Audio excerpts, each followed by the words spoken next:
Jim Miller here. Quick takes off the mat at the National Wrestling Hall of Fame Dan Gable Museum. And today we got NCAA champion 2019. Still the reigning champ, I guess, right? 2019, Drew Foster, 184 pounds for Northern Iowa. Welcome to the Thanks for having me. ordeal, yeah. I noticed when you walked in, you had a new tattoo. Why don't you give us a shout there, yeah. Well, I don't know if it's new, but is that your only one? Yeah, it's my only one. Okay. You gonna add to it? Yeah, hopefully. Isaiah Patton hooked me up with that and kind of been talking about adding to it, but we'll see. So Isaiah does, teammate does Yep. other guys got it? How many guys on the team got a tattoo, you think? What percentage you think? Within this last year, probably 50%, maybe 40. I don't know. Okay. Somewhere right around there. Yeah, man. Seen a lot of them pop up on guys. Yeah. Guys and girls. It's a popular deal these days, man. That was pretty unusual when I went through. So anyway, you graduated in education, right? Yep. And you student taught. Tell us about, and I'm going to bring this up because I heard about the story of, was it your last day of student teaching? Yep. That you gave your class your trophies, and tell us about the story. Yeah. So usually when you finish student teaching, you want to give like a little going away gift or whatever to the students, teacher, and me and the teacher, Ryan Lehman, really good dude, good teacher. We kind of talked about potentially giving them something, and I'm thinking, well, I have however many trophies that just sit in the closet back home that they're just taking up shelf space and would mean a lot more to these kids and what they mean to me right now. And so just brought them in and handed them out, kind of, they got their free pickings, and then just hearing the feedback from the families when they came and talked during conferences, how excited their kids were to come home with the trophy, how special it was. They already have it hanging on or sitting on their shelves and very cool and whatnot. And yeah, so hopefully moving forward, it's something I'd like to do in the area if we can get on board and have a Champions Day and give out trophies to have other athletes bring in anybody and everybody bring in a trophy, medal. Were these all your wrestling, or were the other sports too? Or? It was strictly wrestling. Okay. It's kids tournaments. All you want is the cool trophies, right? And then it's like, they lose their value a little bit to you, but to be able to share them with someone else. And how many kids in your class? We had 25. Okay. Maybe. So how'd that go? Did they come in and you're actually giving them your trophies? That's probably a pretty cool day, huh? Yeah, I tried to pick out the coolest ones. Didn't give out any of the second place ones I got.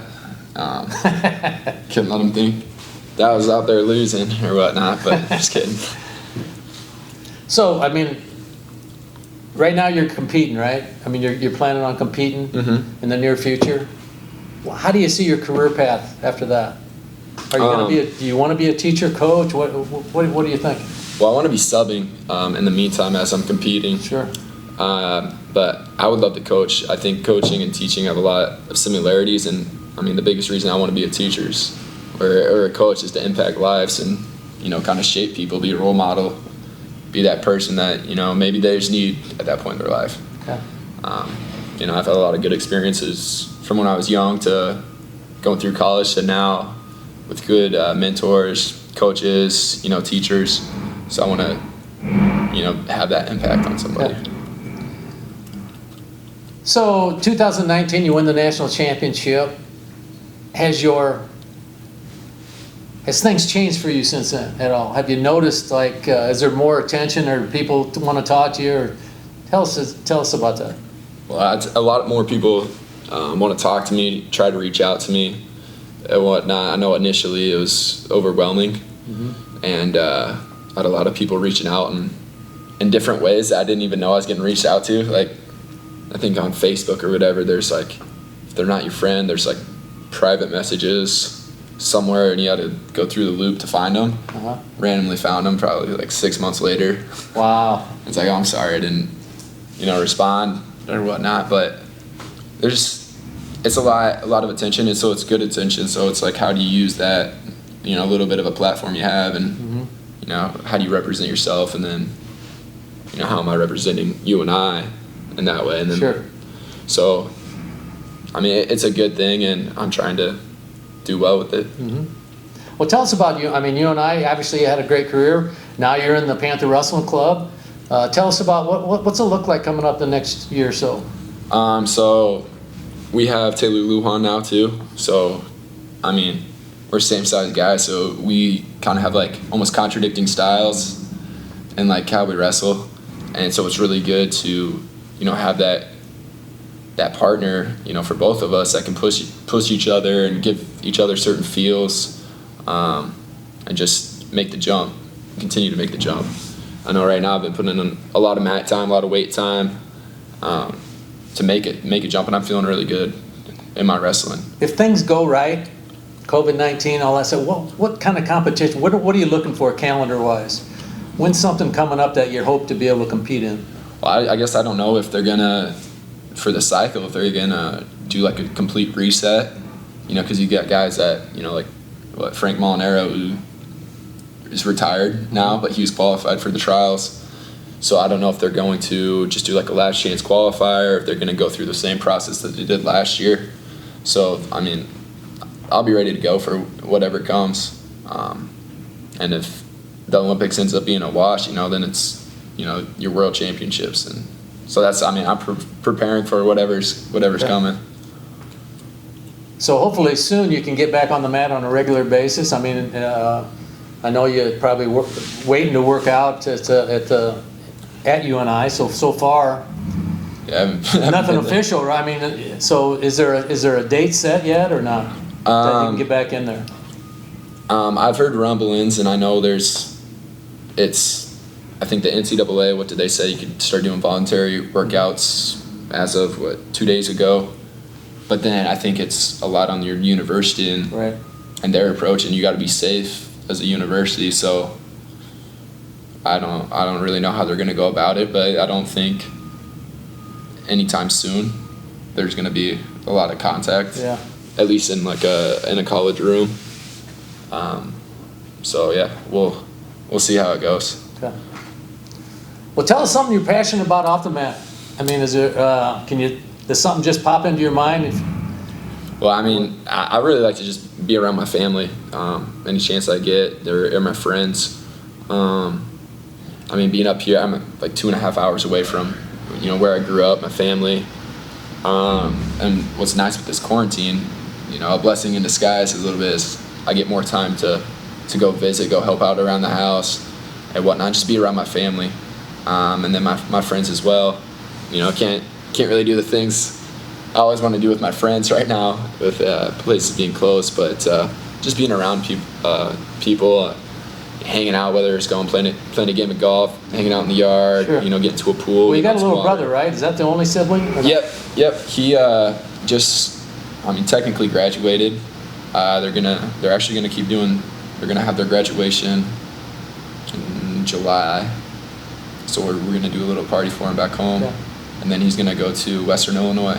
Okay, he's a good football player, wasn't he? Yeah, yep. So he didn't have any like offers to play, but he'll potentially walk on. I don't really know. Yeah. We kind of talked about it briefly about what he wants to do, but I mean he wants to go into criminology or criminal justice at Western Illinois, and so yeah, that's the path he's taken, and we're backing him 100%. For sure.